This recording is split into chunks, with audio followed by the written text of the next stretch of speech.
Mr. President, I rise today to continue setting the record straight for this ongoing issue of water rights between Alabama, Florida, Georgia, and the Army Corps of Engineers.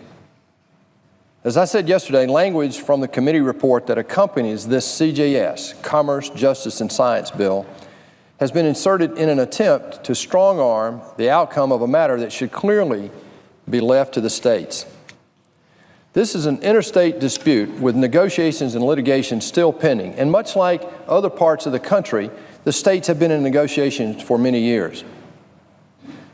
Clearly, this is not a matter for Congress.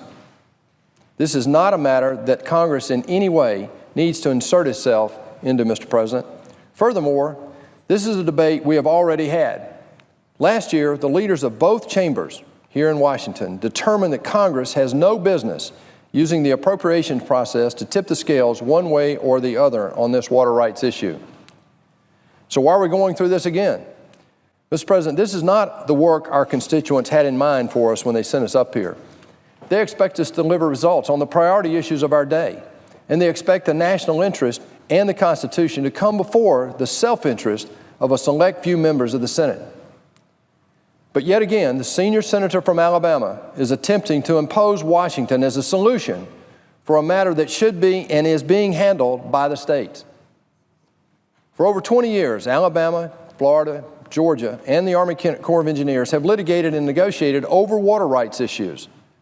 Despite decades of litigation, neither Alabama nor Florida has been able to prove any real or substantial harm resulting from the Army Corps of Engineers or Georgia's water management practices.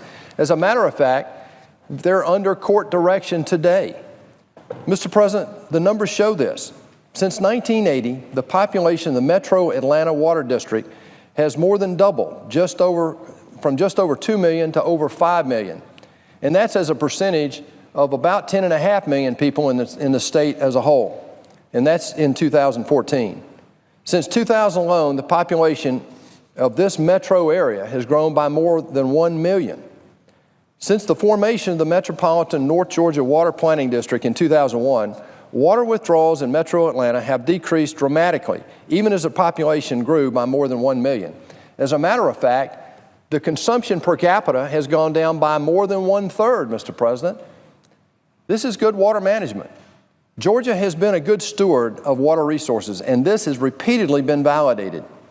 In fact, Metro Atlanta water systems have gone above and beyond the necessary water management practices to ensure that they're conserving as much as possible and efficiently using the water they do withdraw properly.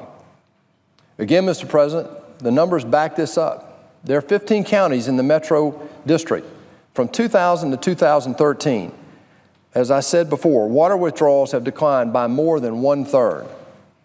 Both Alabama and Florida have consistently lost in court because their claims have been found to be baseless.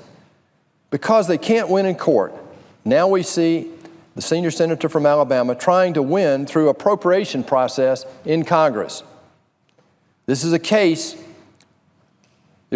on this issue currently being litigated between the states and the United States Supreme Court that is due to be heard by a court-appointed special master in November of this year. There's another case pending in the U.S. District Court for the District of Columbia, and yet another one pending in the U.S. District Court in the Northern District of Georgia. We need to allow the legal process to run its natural course on these cases. But again, some in this body are short-circuiting that litigation through the appropriation process. That's just not appropriate. This short-circuiting would have improper influence on the outcomes of these court cases. That speaks volumes. Mr. President, we're not sent here to pick winners and losers among the states.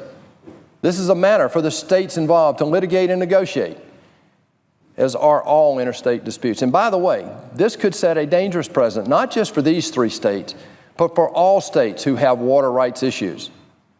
This is a matter for the states involved to litigate and negotiate, as are all interstate disputes. This is not a matter to be dealt with through the appropriation process of the federal government. Attempts at this kind of Washington meddling are exactly why many of our constituents have lost trust in this body. We must remove this language from the CJS bill, or we'll set a dangerous precedent moving forward.